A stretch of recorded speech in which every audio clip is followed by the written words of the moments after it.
All right. With the help of Hashem, we are learning Shabbos Daf Kuf Mem Beis. Let's go now for our third time, and God willing, we'll get it right this time. The machlekes between Rabbi Yochanan and Shlakish, as is in Bava Basra Kuf Lamed Vav, is that Rabbi Yochanan holds Kinyan HaPeres is Kinyan HaGuf. Shlakish is the one that holds that Kinyan HaPeres is Lavke Kinyan HaGuf, and the word of the Rebbe is that Shlakish is about Tshuva, which means that prior to his Tshuva, his behavior was not the way it should be. And let's go again, behavior is, we'll call that the Peres, the Guf is like the core, so the Shlakish experienced that even though the Peres temporarily was not ideal, it never affected his Guf, it never affected his core. The Pintaliyid remained pure, which is why he was empowered, and indeed, which is why he did Tshuva. Okay. We left off quoting Shitas Rava, right? In the Mishnah, we learned the issue of when I pick up a person, and that person is holding in his or her hand a stone.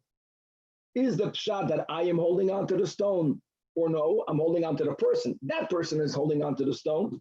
And even though the Mishnah seemed to be saying that a person is allowed to grab his child, even though the child is holding on to an Evan in the Chatzar. So Rava was machadesh, no, that our Mishnah is an exception. As we explained, when a child has got goyim for his father, there the Chachamim allowed you to pick up the child holding on to the stone. But generally, Shitas Rava is that when you hold on to a person who's holding on to something that's muksa, it's tantamount to you being the one that's holding muksa. We're going to be learning about carrying a basket, the other case in the Mishnah that has in it both Truma Tameya and Truma Tahoira. All right, we're going to be learning a little bit about mixtures of Truma. So when you have Truma that fell into Chulin, there are times, the Gemara will suggest, that we view that Truma, here are the words, that they are Be'eina Machta, that they are already considered as laying separately, in other words, as being a distinct entity, even though they are mixed in the Chulin, and therefore removing it will not be considered an act of Tikkun.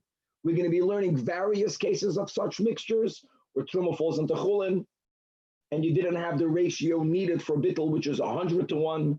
And then from the first mixture, something went out and fell into another basket.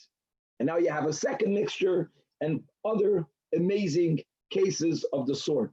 We're going to be moving on from there to a new Mishnah, which is going to continue to learn about indirect movement of muktzah, whether a person can use a moist rag to clean dirt. We learned already yesterday that using water to clean dirt on a garment is the biblical violation of malabain, but not wet, not water, only moist, and other such scenarios. And we're going to have many cases of buses when it comes to muktzah, right? We already had on the Flamen on the days that when David HaMelech passed away, we had the story that he passed away actually outdoors, and Shlomo HaMelech sent Lebei Midrash whether he's allowed to move the body of his father, even though it's muktzah. And parenthetically, you see over there that even though we learned that muktzah was enacted by Nechemya ben Chechlayon, right, which is in the beginning of the Bayis Sheni, really the issue of not being allowed to move a mace was already in the times of the passing of David. And the eitzah that they gave him, Shlomo HaMelech, to put on top of David HaMelech, a kikoir or a tinok. We're going to learn other such cases, whether you could use the kikoir or tinok solution, or it's only given for a mace. And finally, we're going to conclude that Rava does paskin like the shita of Rabbi Yehuda, the Negeya Hilchos Muktzah, Rabbi Yehuda versus Rabbi Shimon has a much broader application of Muktzah L'chumra, and indeed, so will Paskin Rava. God, let's start on Daf Kuf Mem Beis Amid Aleph, 4 lines from the top of the Amid, right towards the end of the line. Tanya Kavasa de Rava, as we just mentioned, that Rava holds that if I carry a person who's holding on to an object, it is tantamount to me holding on to that object. Again, the Mishnah was an exception, and says the Gemara Tanya Kavasi de Rava. Indeed, it says in a Braisa, Hamaitzi Kelov Mikupalim Umanachem Al Kseifa. If a person carries out his clothing that are folded and laying on his shoulder, or if a person is going out sandala v'taba oisa b'yadei with his sandals and money in his hand, well, that's a simple bona fide act of carrying, and therefore he's chayiv for hitzah. We're building up to something. But obviously, if the person has this clothing not folded on his shoulders, he's wearing them, his sandal is on his feet, then he's pater. Pater here, mutter, because then clothing is not called carrying, it's an accessory to you.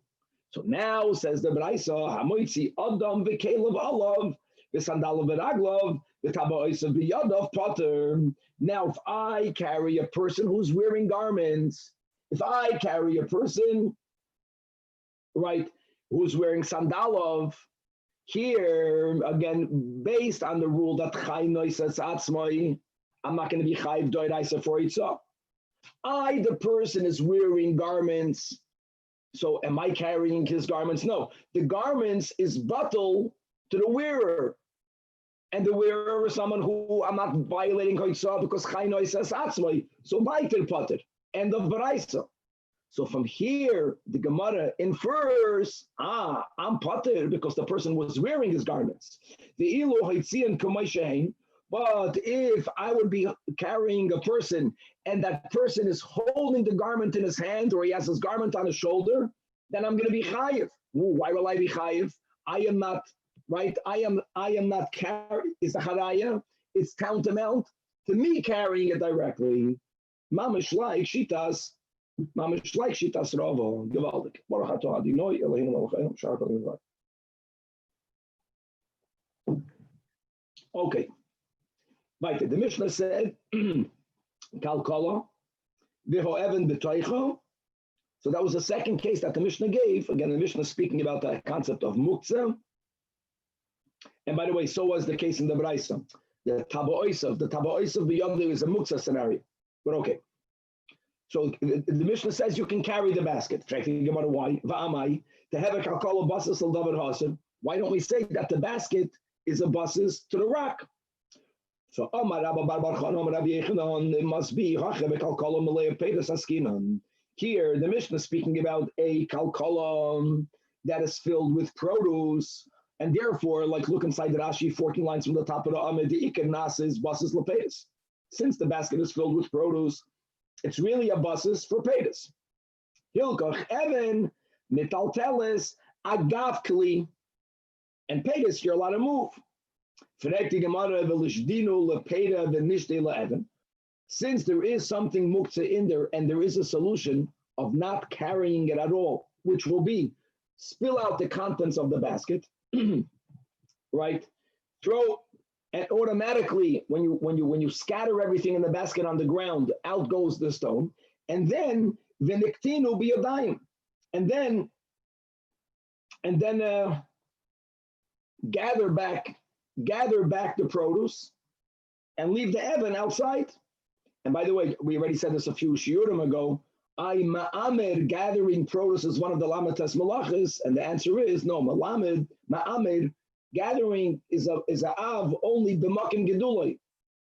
Very important, right? If you have a bowl of apples on your kitchen and it accidentally spills and you want to gather your apples to put it back in the bowl, you're not violating ma'amer. It's not b'makim gedulai. So why didn't you do it over here? Scatter everything, leave what's muktzah, and take back in that which is not. So answers the Gemara that just like the Rabbi Eloi Amarav said elsewhere, we will see the elsewhere in a couple of lines, that the Peris Hamitanfin, that the only time you don't do that is if the good produce will get ruined, because it's produce that becomes soiled very easily. It's very delicate produce. Hachinami, the reason why this is not an option is because the Peres Amitanfin. But if you are able, if you have a basket that has in it produce and something muktzah, if a solution would be spill everything out, gather the good and put it back in the basket, then enachanami, you should do it. Still asks the Gemara, sometimes there are ways of getting rid of the rock without spilling all of the contents out of the basket. Why don't you shake the basket, shake it, and until the rock comes to the top, if that's an option, and then just spill out the stone. Now, you are, by the way, moving the stone, I know, but first of all, it's tiltul kala achayad, and it's better to minimize. Here you're going to be metaltal the stone until you get rid of it for a moment, versus you leaving it in the basket and you're schlepping it around the whole time. So Amar Abchia Barashi Amar Rava, and you can see here on the side there is another version. Ella, Ella, not Ella, is very significant in the Gemara. Just to remember this klal. Whenever the Gemara uses the words Ella, we are completely negating the prior approach. Agishlagin, Ella is something new. If you don't have the words Ella, then we did not completely refute the past. For example, the Rambam doesn't have the word Ella. And the Rambam writes that if, you are unable to shake out the rock, that's another case when you are allowed to carry the basket. In other words, sometimes Taka get rid of the rock. Could be the Mishnah speaking about a case that shaking the basket won't get rid of the rock. Again, and the produce is very delicate. You can't spill everything out, so then you can carry it. But now the Gemara gives another approach. The Mishnah is speaking about the kalkala pchusa skinam. It's a kalkala, it's a basket that has a hole in it. In other words, the rock was inserted in the basket as the wall of the basket. It's to stop up the wall. Now the Evan Gufa Nasas Doifen, like kalkala. In such a case, the Evan is no longer muksam. Obviously, the Evan was inserted in the wall of the basket prior to Shabbos. But now it's no longer an Evan, and that's why you are allowed to carry the basket. Right. When the Mishnah said that metaltal and truma, the Mishnah said metaltal and trumeya with tohira, or you can carry trumeya with chulin. And as we spoke of in the Mishnah, it's true that truma trumeya may be used lahasaka. Good, but hasaka, anything that can only be used for kindling, automatically becomes muktzah on Shabbos. Nevertheless, you can carry them both. So here again, Amar Abchizda. Again, the question will be, why don't you get rid of the muktzah if you are able to? So Amar Abchizda loishanu, that you can carry them both together. Ella shetohira lamaton. You need to carry the truma tohira, but you can't get to it because it's in the bottom of the basket. The tmeya is lamaila. The Gemara is going to ask soon, why didn't you shake it out? We'll get there in a moment. Point is, you can't take hold of the tohira, so you can carry them both. But if the tohira is lamaila and the tmeya is lamata, then b'chlal, why carry the basket? Shaka leila tohira, just take out the truma tohira, and b'shavak leila tmeya, without needing to carry the basket that has in it both. Says the Gemara, v'chi tohira lamata, even if the tohira is in the bottom, right? Same question that we had in the previous sugya. Nami, why did I have a kasha? Why don't we say lishdinu? Lishdinu means spill it all out, and then gather only that which you need. Oh, here's where he said it. Normally you should do it. If you have oranges, nothing is going to happen. But if you have produce that's delicate, and if you spill them all out, it's going to get mushed up. It's going to get somehow spoiled or ruined or not ideal. Then the Mishnah Tak allows you, now that the basket is a buses to both, that you can carry the basket. It says in a Braisa, metaltalin truma temeya im tohira, or if the truma temeya is with chulin, and the Braisa explicitly says the opposite of Rab Chizda. Bein shetohira lamailo temeya lamato, bein shetemeya lamailo tohira lamato, mamish l'chora, clear to Yufta the Rab Chizda. Says Rab Chizda no. When you need the basket itself, that's my case. You need the produce itself. That's my case. If you need the produce, I say that if the tahira is lamaila, take it out. Why would you move the basket? The Brisa is speaking about you need the place of the basket. So even if you have an option of removing the tahira, you didn't accomplish anything because you need the makam of the basket. So that's why the Brisa says you can move the entire basket. And now we have a problem, an obvious problem. First of all, what Rabbi Chizda is saying, yeah, it's easy to understand. But why did Rabbi Chizda have to say that our Mishnah is l'tzayrach gufay? Ubemele, he limits that when does the Mishnah allow you to move the basket with everything only because the tahira is in the bottom. Learn that the Mishnah was you need tzarich mekaymai, and it makes the Mishnah statement broader, and it's better to apply it in a broader sense. Why are you limiting the Mishnah? And having to limit, say it's l'tzarich mekaymai. So it says Rava, no. Masnisim kavasei daika. The Mishnah, you see from the Mishnah itself that the Mishnah is speaking about someone who's moving an item because he needs the item itself. And which part of the Mishnah? Not the Mishnah we learned yesterday in Kuf Mem Aleph Amid Beis, but the Ktani Seifa. The Seifa is what we're going to learn, God willing, soon on Kuf Mem Beis, Amid Beis. The Mishnah continues there by saying, if there's money on your pillow, first of all, amen to that. So and here the issue is muktzah. Benai sakar, shake off the pillow, hey noiflois. And on that,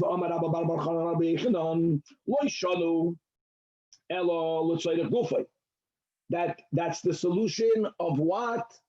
Of shaking off the money. If you need the pillow itself, but if you need the mekaymai, so think about it. If you need that location where the pillow is on, if you're going to shake the pillow off right here, so the money is going to fall right here. You didn't accomplish anything. So there indeed, we see, we can move, there's tiltul menatzad. There are ways of moving muktzah. On the other hand, if there's no need to use these hatadim, don't use the hatadim. So he just pointed out that if taka tzarich mekaymai, then you can do something more lenient than just shaking the pillow off. You can pick up the pillow and you can take it away. Okay. So what do we see over here? That he learned the safe of the Mishnah, l'tzayrach gufay. So umi, the safe of l'tzayrach gufay, Deishanami l'tzayrach gufay. And that's why Rabbi Yehuda had to limit that if you need the produce and the toy is on top of the basket, why would you move the whole basket? Just take out the truma tohira. When does the Mishnah allow you to move the whole basket? It's because the truma tohira is in the bottom. There's no way you can get to it, and that's why you can move the entire basket. Okay. Weiter. Rabbi, aren't both of those cases of the pillow the same thing? Meaning, we're saying he's talking about either the pillow is where the pillow is, isn't it? He wants the pillow to sleep on the pillow. I need the pillow, tzrika, right? And the pillow has muksa on it. First, shake off the coins, and then take the pillow to wherever you need the pillow. That's the case of the Mishnah. So the will mean is that I want to lay down here, but I don't want to lay down on coins. And by the way, shaking off the coins won't help. The coins will weiter be here. So if you want to get rid of the coins, then do even something better. Pick up the whole pillow, right? And then shake the coins off elsewhere. I coins is muktzah. That's the whole word. That the tzorech mekayma, you can do it. Rabbi Yehuda, af malin. So what was the case of Rabbi Yehuda, guys, in the Mishnah? That if truma fell into chulin, and as we mentioned, the ratio needed for bittul is 100-1, and you had that ratio. However, even though the truma was batul, midrabanan, you have to take out the amount of truma that fell in, and you have to give that to a kohen. It's not that when you take it out, you call this truma. No, we'll have it in a chulin. But we don't want for the kohen to lose out. Before you separate that quantity from the mixture, you may not eat the mixture. Normally, the rule is that you cannot take off trumas or maasros on Shabbos because it's called tikkun. Yet, Rabbi Yehuda holds that af malin, you are allowed to remove that miduma, the echadumeya. And ask the Gemara over here, how does Rabbi Yehuda allow you to do it? You can't eat prior to removing it. Why isn't this an issue of tithing? Answers the Gemara, we'll have a couple of approaches. Approach number one, Rabbi Yehuda in our Mishnah holds like the Tana Rabbi Eliezer Svirale. What does Rabbi Eliezer hold? The Amar Truma Be'ela Machto, a gewaldige concept, that Truma that's mixed in to a larger mixture, let's say of Chulin, we continuously view the Chulin, the Truma, as it is, laying separately, as if it is Be'en, right? Be'en means it's distinct, it remains distinct. Once you say that when there is a mixture, halachically, one from the other remain distinct, if it's already distinct and you removed it, you didn't really do an act of tikkun, as we'll explain this better in a moment. Now, what is the case of Rabbi Eliezer?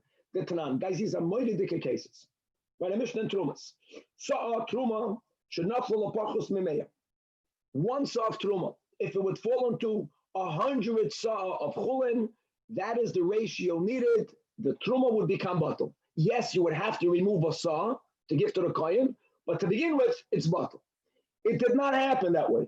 The sa'a fell into less than meya, and therefore the nidma'u means it became farmished in a way that a non-kohen could not eat any of it. Now, the nafal min hameduma l'makem acher. From this first mixture, barrel number one, a certain amount went out, and it fell into barrel number two. Barrel number two did not have 100 against the amount that fell into it. But if you were to look at the proportion of how much Truma might there have been in the amount that left barrel number one, against that proportion, I'll explain that in a moment better, there is 100 to 1. You guys are halting up over here? So there was a double mixture. So let me just give an example. Let's say that Truma fell into a barrel of Chulin and there was 59 to 1. 59 to 1, not 100 to 1, 59 to not even 60 to 1. I'm using 59 just to give it, and now you have 60. Now that you have 60, one amount of this barrel falls into barrel number two. What do I need in barrel number two? Do I need to have 100 in barrel number two against all of what fell into it?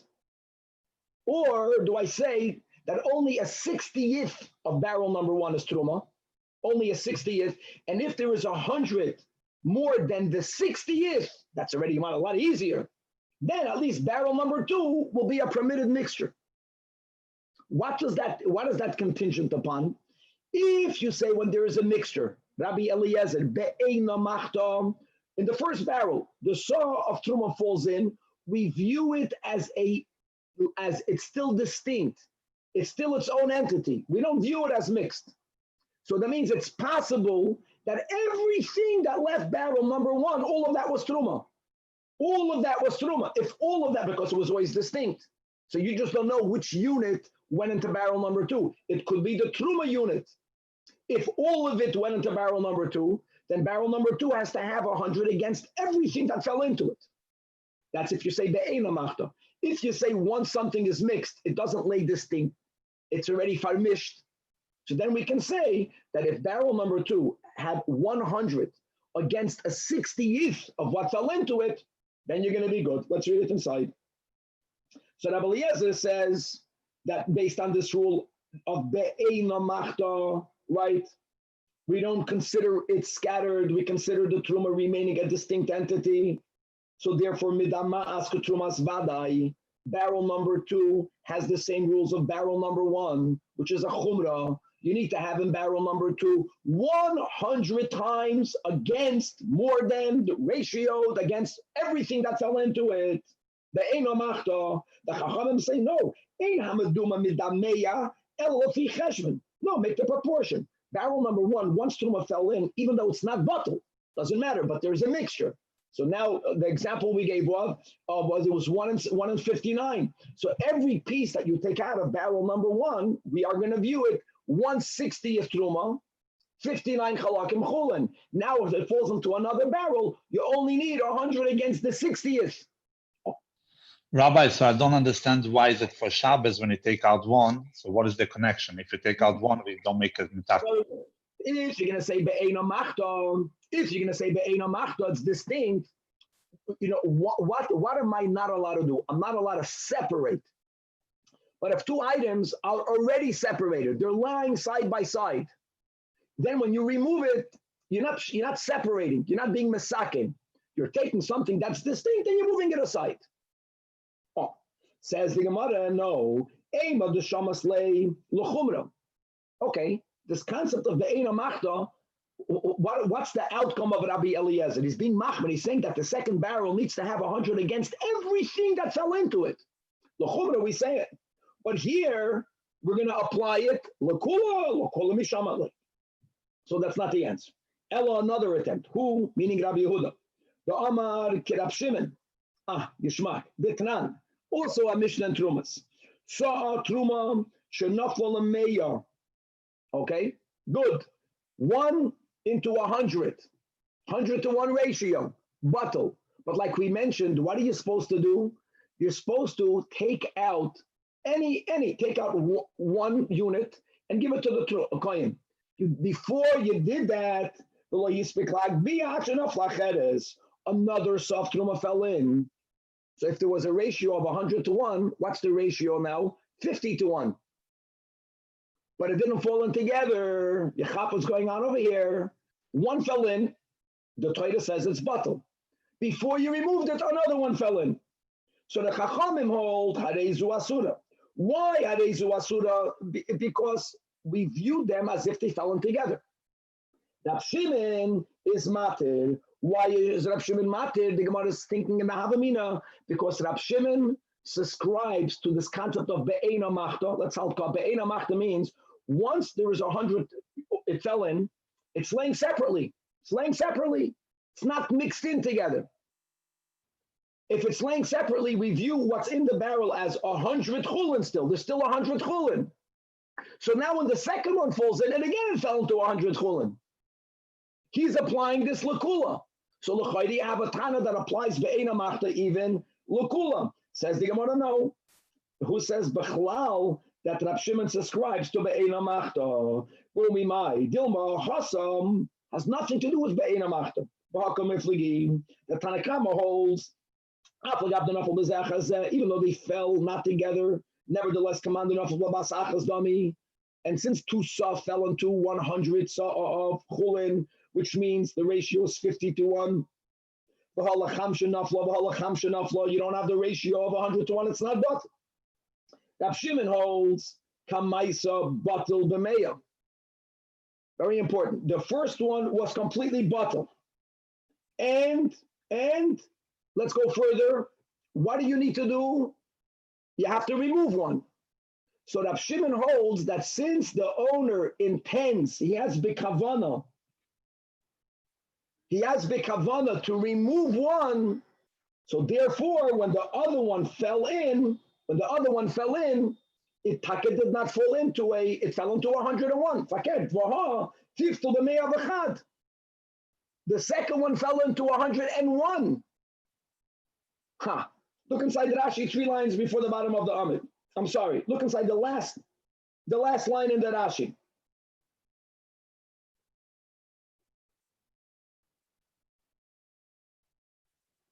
No, there's no Rashi over here. I'm sorry. No, the concept is that Rab Shimon Bechlal does not subscribe to Be'ena Machta. In the case, Rab Shimon holds that since it was batel, and you intend, that's the word, you intend to remove it, since you have a kavanah to move it, so we say that what is this? This is mutter. It's a permissible mixture, right? It was not less than 100 to 1, it was 100 to 1. So since we view this as a permissible mixture, we can say that when the second one fell in, it fell into a permissible 101. But to say be'ena machta, the act of removing it is an act of tikkun, because it was mixed. You have to remove it. And therefore, b'chlal, you can use this Rab Shimon as the base of our Rab Yehuda. So here the Gemara does give the final attempt that stands. Elyahu, meaning Rab Yehuda, the Amar Rab Shimon ben Elazar, the Taina Rab Shimon Elazar Oimer, that whenever truma falls into 100 of chulin, you b'chlal don't need to remove it for you to be allowed to eat from it. Forget about be'eina machta. It has nothing to do with be'eina machta. Do you have to remove it, or could you, in your machshava, designate that the left side of the barrel is the place from where I'm going to give the one saw to the kohen, and I can eat now from the right side? And so holds it up Shimon, that noisen eino b'tzad zeh, v'oichel b'tzad sheni. Now this is the best answer to all the questions, right? Like Shlomo, you were asking, how does even be'eina machta help?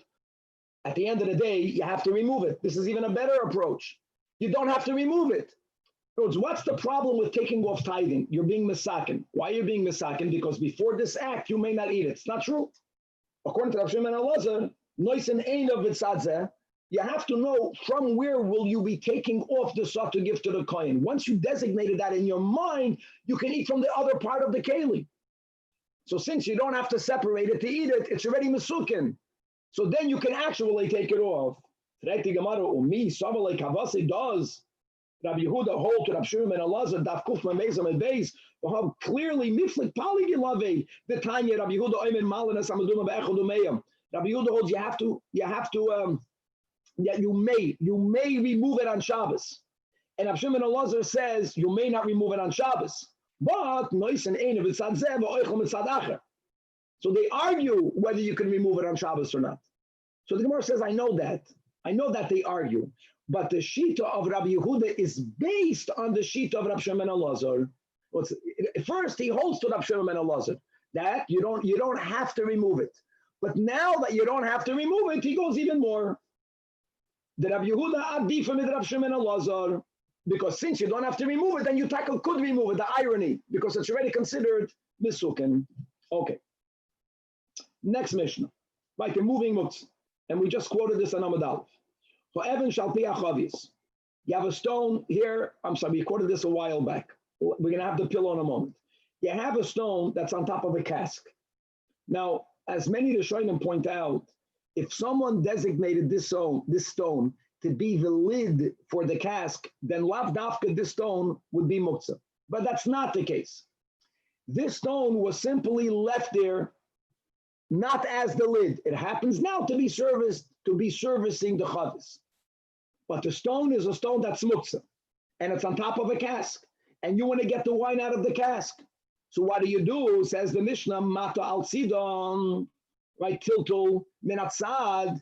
You can't directly grab the stone in your hand and remove it, but if you tilt the cask to the side, vihinoi feles, and it will fall. This whole idea that you can move muktzah indirectly with your hands indirectly, because you want to get non-muktzah, you want to get the wine. Furthermore, says the Mishnah, what happens if you can't tilt the cask where it is? Why? This cask is amongst other chaviyasin. And if you're going to tilt it here, the stone might hit another chaviyas and break a neighbor chaviyas. So here you have no option. So magbia, you can lift the entire cask, even though you are also lifting the stone. Ooh, and you take it to another location where there's nothing around it. And over there, umata al sida vihi neifelas. In other words, it's not ideal. Here you're moving muktzah more, but you don't have a breda, and you are allowed to do it this way. Bottom line is, you can never take the stone itself, either tilt the cask or lift, and therefore carry the stone and umata alzi. A lot more in the Gemara. Next case in the Mishnah. Here is it. If there's money on your pillow. And again, here, it's not that you want to lay down over here. No, because laying down over here, shaking the pillow here, the money falling over here will still, you're not going to lay down on coins. You just want the pillow. But instead of carrying the pillow with coins on it, so shake off the pillow, and the coins fall off, and now you can use the pillow. Next, if on the pillow there's filth, and as we spoke out, putting water to clean it is an act of milabein, but the Mishnah is machadesh, that mekancha b'semartut, that you are allowed to wipe it with a damp shmata. Furthermore, if the pillow has a leather case, leather does not absorb water as material does. The whole issue of libun, right, is that water goes into it and it cleans it out. So it's less problematic to use water on leather. Indeed, says the Mishnah, but how much? Until the dirt disappears. And that's it.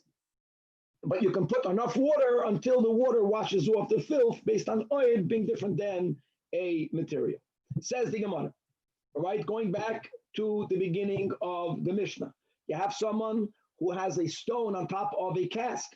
Amar Afuna, in the name of Rav, that when did the Mishnah allow you to tilt or to pick up and to move? Is Ella b'shoicheyach, that the stone was not put down on the cask b'kavana. Shaloi midas. Avo b'maniach, if you placed it there, not for a lid, you placed it there for storage. You found a big rock. Ooh, I want to save the rock. Rock remains muktzah. If you placed it there bekavana and it was there bein hashmashes, so now nasas basas l'davar ha'aser. And once the cask is considered the base l'davar ha'aser, we are saying that the cask cannot be moved at all. With all of the Rishonim asking, even though the cask is a basas l'davar ha'aser, but the cask has wine in it. That's the whole case of the Mishnah. Why don't we say it's a basas to both? And once something is a basas to aser and mutter, you should be allowed to move it. This is a big question. Rav is machmir here. And listen, I'm just sharing the words, the concept to explain Rav. The approach is, according to some Rishonim, that it's not so simple by a cask. So here's my cask. So the bottom parts of the cask that has wine in it, the walls around it and the base underneath it is a basas to the wine. But any part of the walls of the cask that's above the line of the wine, that is not serving as a basas to the wine. The stone is all the way on the top. So there's a part of the cask that's only a basas l'davar ha'aser. That's one approach, but let's go back. Next, is here you have no option. Here the Mishnah is allowing you to get rid of the rock. And here you're going to be picking up the chavis. So I'll ask you a question. If you're picking up the chavis anyway, why don't we say that to prevent greater tircha, take off the rock? Maybe take off the rock la'achayad. I get that. But why such a tircha? Anyways, you're going to pick up everything. So remove the rock. Eloma, the answer is no. The rock is muktzah. Even though we're going to have to schlep the whole barrel with the rock, that is preferable than picking up the rock itself. So says the Gemara, Mam Tana, the Cholhecha de Iki Surah Ve'eteda. The rock and the barrel. That you don't have an option of picking up the rock. You have to pick up the barrel, even though, again, you're schlepping the rock anyways. As long as as long as the rock don't touch, and we're going to Masechtas Beitzah, and we're going to Yom Tiv, and Bechlal, as we'll learn, as we already mentioned so many times, the big machlokes Beishamai Beisilil, Benegeya, how much of Chilul Yom Tiv can be done. Beishamai is very limiting with that. I don't mean Chilul in a negative way. Oichel Nefesh is mutter. How much do we apply the Oichel Nefesh when it comes to Yom Tiv? So Haboider Kitnias be Yom Tiv. Now, when you are doing an act of boider by Kitnias, you have legumes that's mixed with pebbles. There are two issues here, my friends. Boider, and then the psoilis in the Kitnias are pebbles. The psoilis is muktzah. Doraisa de Rabbanan. Two problems. So Haboider Kizyan Beishamai says that, listen, this is no different than doing boider on Shabbos. Guys, we learned to Sugyan Daf Ayin Daled. It's a good simon, Ayal. What was Ayal? You need three conditions to do boider on Shabbos. All three, not one of the three, all three. Oichel mitreich hapsoilus, yad, not keli, that's the yud, and the lamed is la'alter, miyad. So if you're eating something and you're taking the oichel from the psoilus with your hand, miyad, you're good. So Beishamai says it's no different yontiv than Shabbos, boider oichel, and only then oichel. Beisilul is a lot more lenient. He says boider kedarkoi.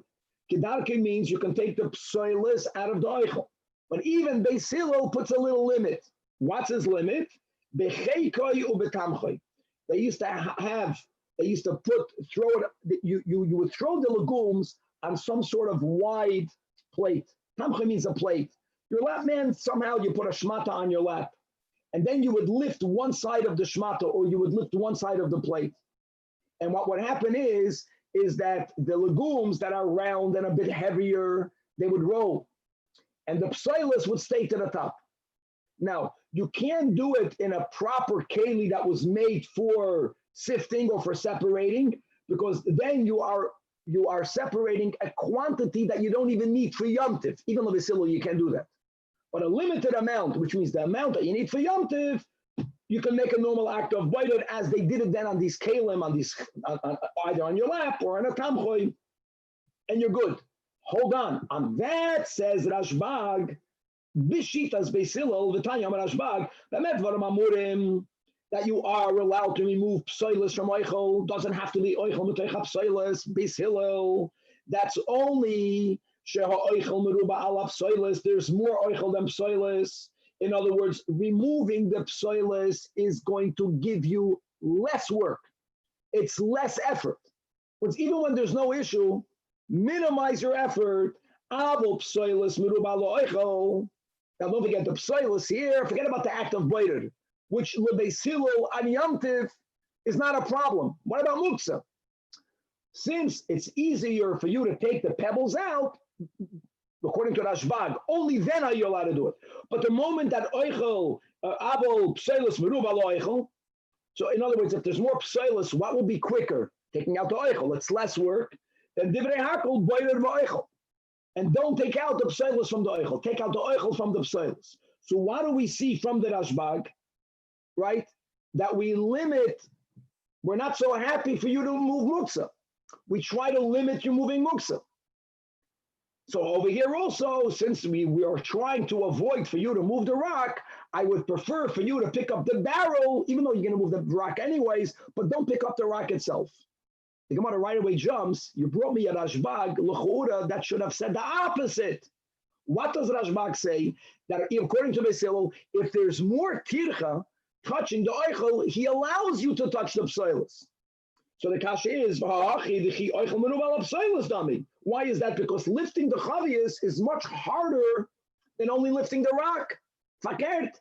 I get it that if you can tilt it on the side, do that, but if you can't, and they are allowing you to take out, why can't you just take the rock itself? So the Gemara says, well, hold on. If it's going to be less tircha, then indeed you would be allowed to get the rock off the barrel. It has to be shaloi kadarkoi, but you don't have to pick up the barrel.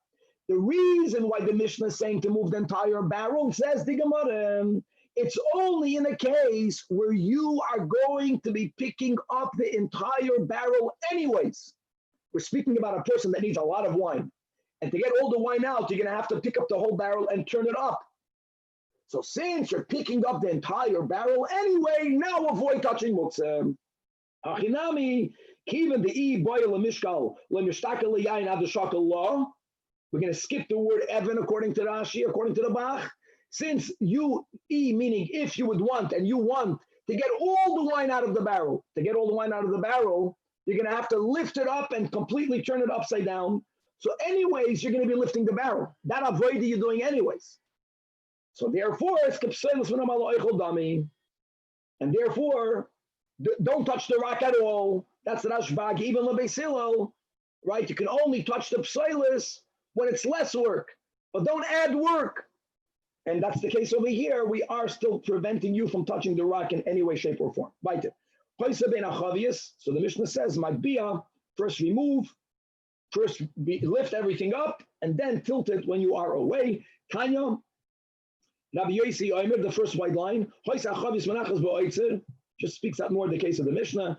If this chavius was in a storage room, in other words, it was sitting among other chaviusim, or no, it's a standalone chavis, but right near it you have glass utensils. Point will be is that just tilting it to the side might break that which is around it. So and then okay, says in the Mishnah that what did the Mishnah say? Shake off the pillow. Same thing we had above in the beginning of our Gemara. He's very machmer.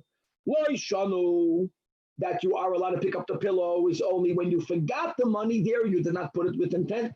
But if you put the money on your pillow and it was there, ben hashmashes, now nasas basas l'davar asid.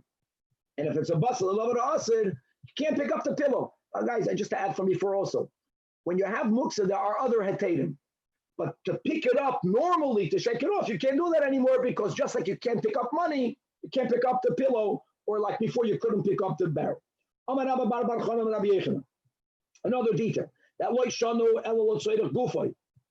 and since you need the pillow, so shake off the money. You don't need the money, shake it off. But if you need the makaimai, if you need the makaim, you need to place it, and shaking off the pillow here won't resolve your challenge. You want to lay your head over here. If there's going to be money here, it won't work. So now, metaltaloi the oiden olav, then you can move it even though the money is on it. That's l'tzoyrech mekaymai. I do want to point out that this is a big leniency.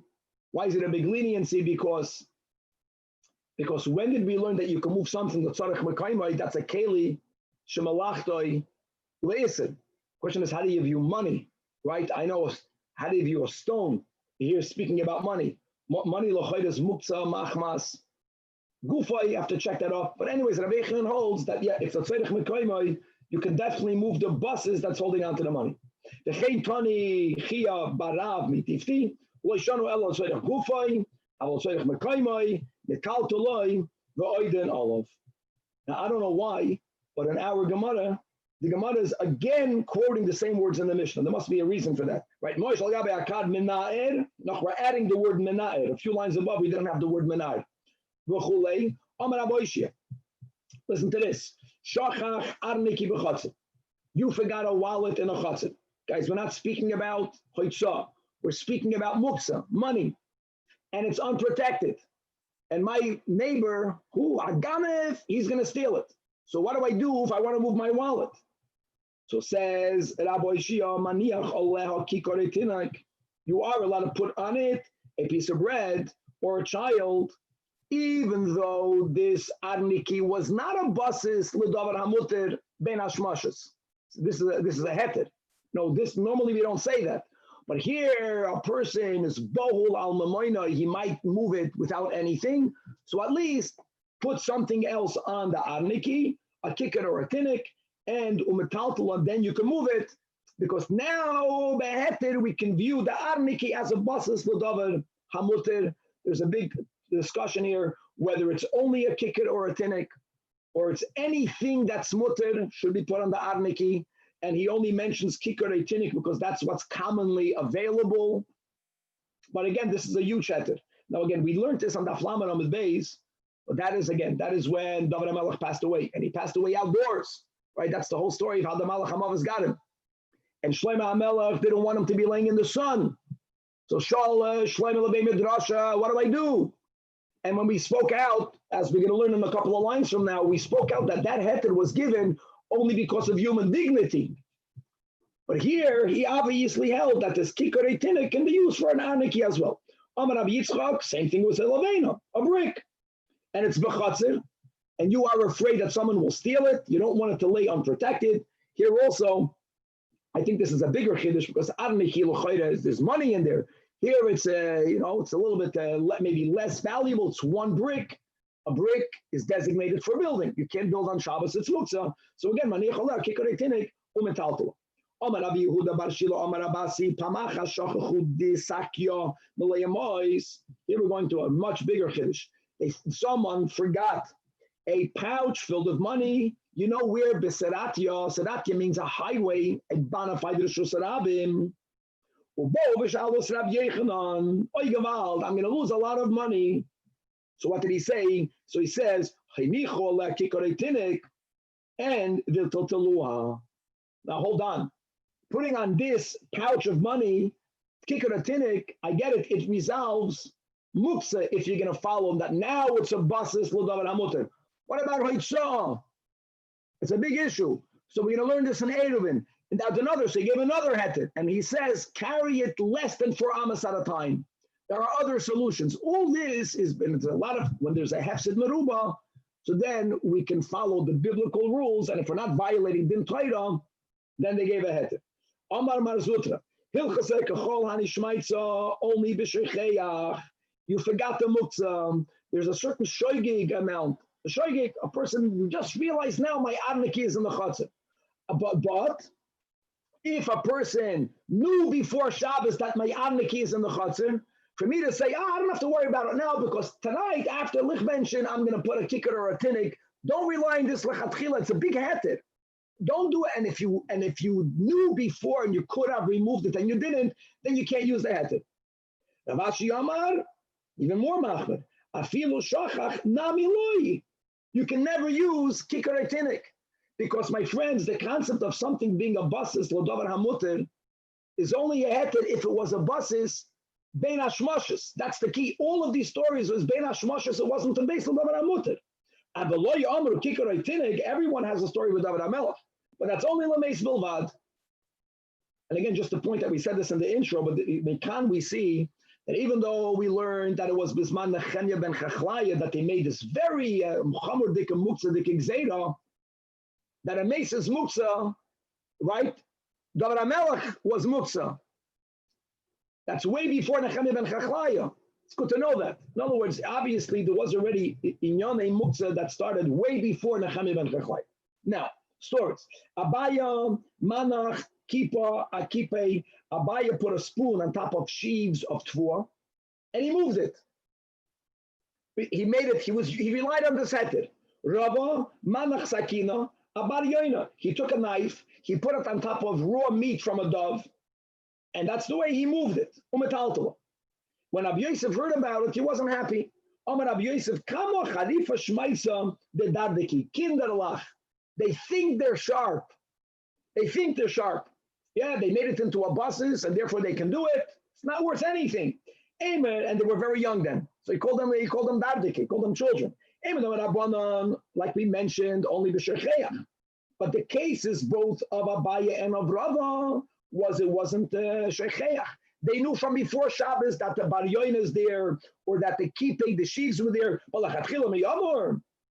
And Abaye and Rabbi heard the critique from Rabbi Yosef, and they responded. So Amar Abaye, you're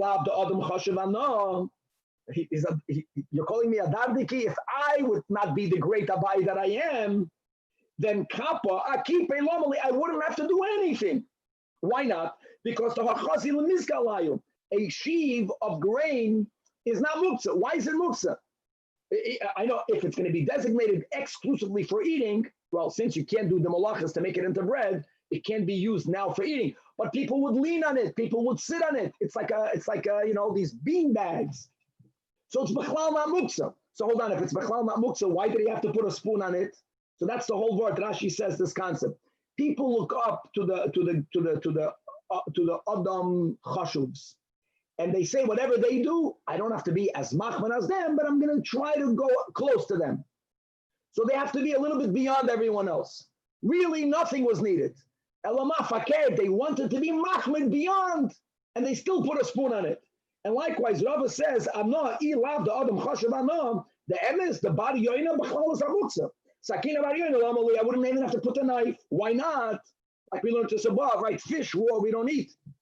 But raw meat is edible. Since chazilila umsa, I can eat this raw, so it's my chaladam. So it's not muksa. So, and really, I wouldn't have to put anything. But Adam Chashuv always has to go a little bit more chamer than anyone else, because that's the way it works. Right? You lead by example, and it's not example meaning that you just keep the minimum. You go a little bit more. And in other words, they were moida to Rabbi Yosef, to our sugya, that if Itaka would have been muksa, that we don't apply kikar etinog in a case where you knew from before Shabbos. Now the Gemara is going to pick up on a little detail. Time of the chazila umsa. Clearly, Rabbi holds that the reason why he didn't need really to put a sack in is because it's not muksa. Why is raw dove meat not muksa? Because people can eat it raw, which implies holy chazila umsa. If he would not be able to eat it, then it would be muksa. He would not be allowed to move it. Now here's the big question of muksa, Rabbi Yehuda and Rav Shimon. We spoke about this a few times already. Guys, everyone is moida. Something that's before Shabbos designated L'Maichel Behema is not muksa. However, What happens if you have something that is designated L'Maichel Adam, and something happens on Shabbos, and now you want to give it to animals? Now it's no longer good L'Maichel Adam, but it's still good L'Maichel Behema. Rabbi Yehuda holds it's muksa. If it would have been from before Shabbos designated L'Behema, gesund to hate. But since from before Shabbos it was supposed to be fed for people, if a person can eat it, you can't on Shabbos say, now it's good L'Maichel Behema. Rabbi Shimon is more lenient. So here's the kasha, guys. Raw meat, even if raw meat is not edible for people, raw meat is edible for animals. So asks the Gemara, if you would not be able to eat it, if only animals can eat it, right? It's laying out there for a few hours outdoors. Maybe it got a little bit rotten. So remember that the Rabbi needed to emphasize that because Rabbi holds like Rabbi Yehuda, and that can be. L'chayda can be. Why not? The last line in the Amid, Rabbi once told his attendant, Tvili bar Avza, please roast for me a goose, right? We're speaking about Yontif, Ushadei meye l'shunra, and throw his intestines to a cat. Now hold on. Before Yontif, he didn't shecht it yet. When you have a goose, when you look at a goose, what is it designated for? Maichel Adam. When you shecht it on Yontif and you take out all of the Maichel Adam from it, and now you have the intestines, that's not Maichel Adam. So now, after Shabbos came in, a part of it is only good l'maichel behema. L'chora, only Rab Shimon allows you to move it. The fact that Rava told his shamai that was a yid, you throw it to the cat, l'chora means he subscribes to Rab Shimon. According to Rabbi Yehuda, l'chora, the intestine should be moved. So Daf Kuf Mem Gimel. So the Gemara says no. Rava holds like Rabbi Yehuda. However, Hassan, when it comes to a goose, even the masrach, when you have an animal before Yom Tov that you're planning to eat on Yom Tov, it's not that you designate it for you to eat. You know that when you shecht it, there'll be parts of the animal that if you won't use it right away, it's going to get completely ruined. If you won't feed the intestine to animals on Yom Tov, after Yom Tov, even your cat won't eat it. Since the masrach date loving me'esmoil, the cat was from before Yom Tov already designated, some for Adam, some for Behema. So therefore, even according to Rabbi Yehuda, it's not muksa. And Hachinami Mistabra, that Rava holds l'chumra like Rabbi Yehuda, who has a broader application of muksa. That Rava Rabbi Yehuda Sfirle, the Dadish Rava, we have this in Beitza. We're speaking about Yom Tov. Isha like Tikanis l'Beitza Eitzim. If there's a woodshed, now the wood in the woodshed was left there in a storage. I know that wood can be used for firewood. And you can make fire on Yom Tov, you can add the fire on Yom Tov, but something that was put in an oitzer, according to Rabbi Yehuda's muksa, you put it in the fire.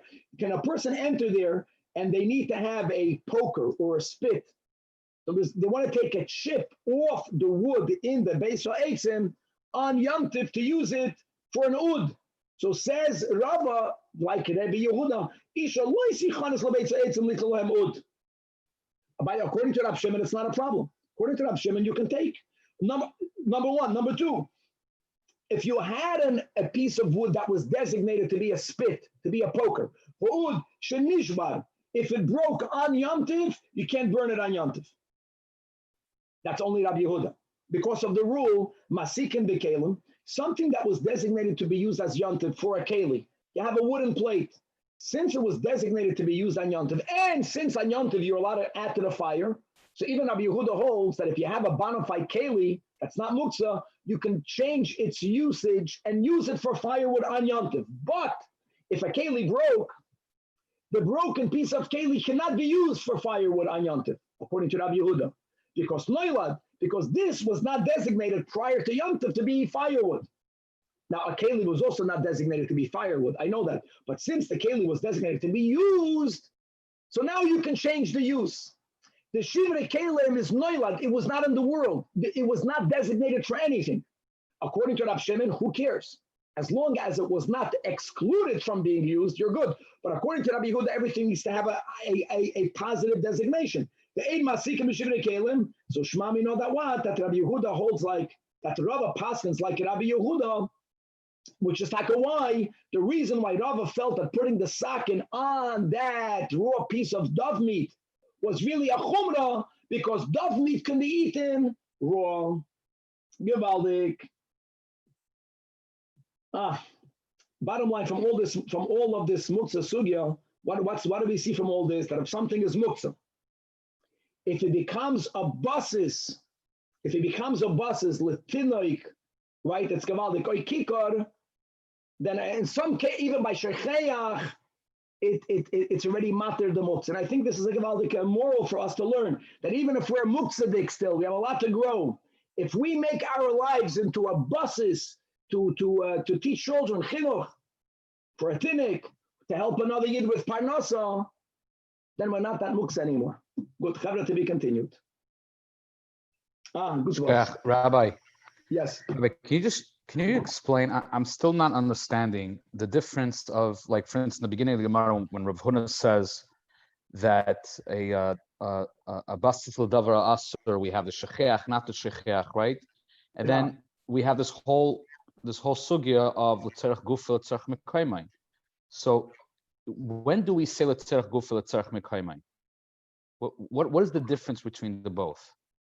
Okay, gufa means that if this is muktzah, right, and I want to use this for something that I can use it for, that's called tzedek gufa. Yeah. Tzedek mekayimai means I don't want to use this. I need its place. Right. So what if it was basis l'davar ha'asur, and I wanted l'tzerech mekayimai or l'tzerech gufa? Would I be able to move it? So you can shake. So if you need the gufa, shake it off and use it. If it's l'tzorech mekayimai, then you don't even have to shake it off. You can just move it with the muktzah on it. So then, where is this whole basis l'davar asur l'davar mutar come in? Who cares if it's a basis l'davar asur l'davar mutar? If I need a place, I'll move it. If I need it l'gufa, I'll move it too. What's the? Which means that if I would have a cask of wine tzvika, and if it would not have a stone on it, I can move it without any need. I don't have to need its place to move it. I can stop move it. Now that there's a rock on it, and now it's already more limited. I have to know why I'm moving it. I have to justify moving it because there's a rock on it. So I'm moving it. Let's say I need that space. Who cares? There's a rock on there. If there wouldn't be a rock in it, I would be allowed to move it even if I don't need its space. You can go into your kitchen and take the bag of pretzels and move it from here to there, just because. You don't need a justification to move food on Shabbos. I get that. It just seems like I could just use that excuse of l'tzerech mekayim, l'tzerech gufa for anything, and then I don't have to get into this whole concept of basis of davar asur davar mutar. Is because it became a basis. That's why you need the excuse. You're asking from the premise that you only move things for reasons. So anyways, it's either l'tzorech gufa, l'tzorech mekayim. What about the l'tzorech atzmai? L'tzorech atzmai, that means that you want to move it because you don't find it safe where it is, then you can't move it, and you cannot move it. If there would be no stone on it, and you feel that you want to move, someone entered your house, and this guy, he drinks up all your wine. It's called tzorech atzmai. Can you move the barrel? The alcoholic went into your house, and you know that if he's going to see the barrel, he's going to knock off the whole barrel. It's expensive wine. So if there's a rock on it, you're stuck. You can't move it. And he's going to have a big l'chaim. Then you have to make a harama. I'm moving it. It's already a harama. Right, exactly. Yeah, it's harama, exactly. Okay, got it. No. You need a reason. Okay, good.